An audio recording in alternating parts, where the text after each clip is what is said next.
Uy, good morning guys. Morning. Meron lang akong share na kwento. Kanina bago ako pumasok, may nangyari na hindi ko inaasahan guys. Isa to sa mga kinakatakutan ko guys eh. Nangyari. Siyempre lahat naman tayo diba may kinakatakutan. Yun. Isa natin sa pag-alis ko sa bahay. Basta ako ng bahay. Tapos, yung dun sa ano namin, sa may kanto namin, may nakasabay na ako, dalawang nagbabike.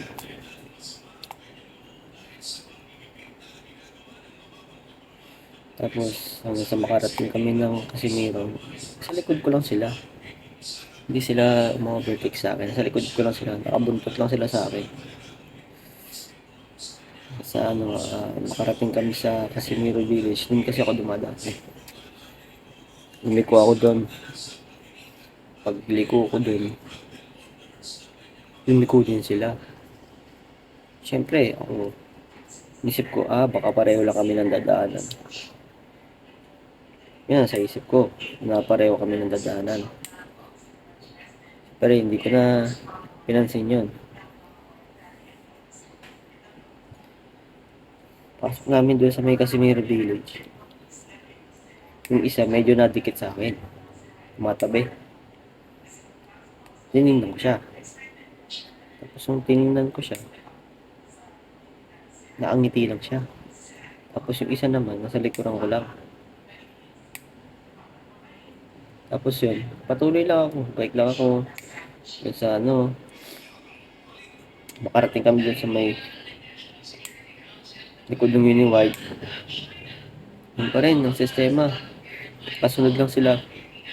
Tapos nagtatawanan sila sa likod. Natawanan nila. Tapos lapit namin sa may Perpetual na kami likod ng Perpetual.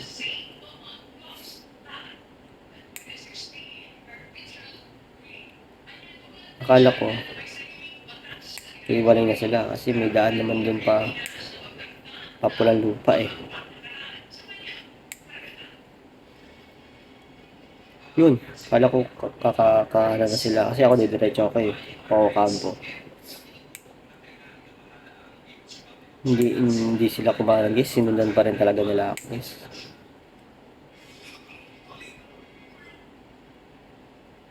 Ito yung isa sa mga kinakatakutan ko guys, yung nangyari na naman ulit.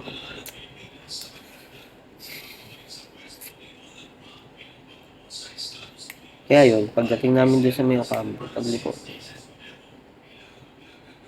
huminto ako doon sa may card house ng Perpetual. Tapos, huminto rin sila. Medyo malayo sa akin. Mga ano siguro, mga yan. Dalawang metro. Hindi, sa 2 metro, 3, ganun sila kalayo sa akin. Tapos nakatingin lang sila sa akin. Naghintay mo na ako mga 5 minutes. Pero malalate na ako nun guys eh. Naghintay lang ako ng 5 minutes. Sayang kasi guys, hindi lobat kasi ito nung kanina eh. Sila na videoan guys. Siyempre, ginakabahan ako guys eh. Tumabay muna ako doon sa may card house. Mga 5 minutes. Tapos yung isa lumipat doon sa pinakaunahan ko.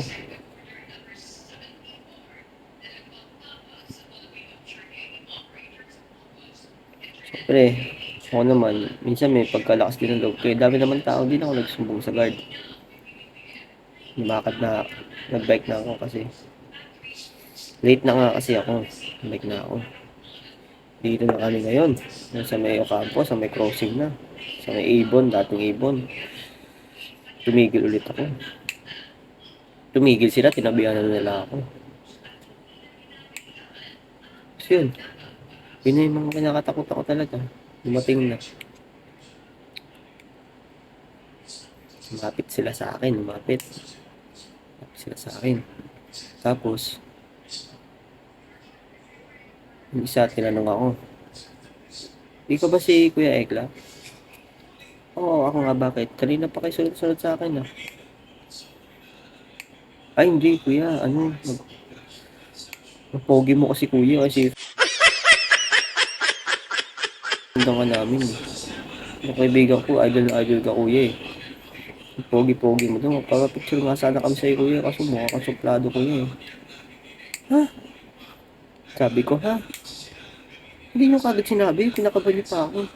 Eh, kuya, hirap kasi may pag-usap sa mga pogi at gwapo eh. Tulad niyo. Dapat kasi sinabi niyo sa akin. Takot tuloy ako sa inyo. Yun lang pala sabihin niyo. Oo, kuya. Pogi-pogi mo. Napapanood ko yung mga vlog mo, kuya. Visit kayo. Kinakabahan niyo ako. Yun lang pala sasabihin niyo. Sige na, pasok na ako. Sige, kuya. Salamat ah. Pogi mo kasi. Kaya sinundan ka namin dito.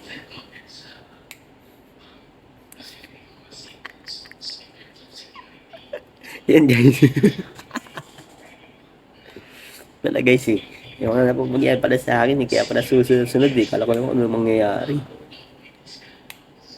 Oo, masungit. Di naman, di ba? Yun lang guys. Yun lang ikwento ko sa inyo guys.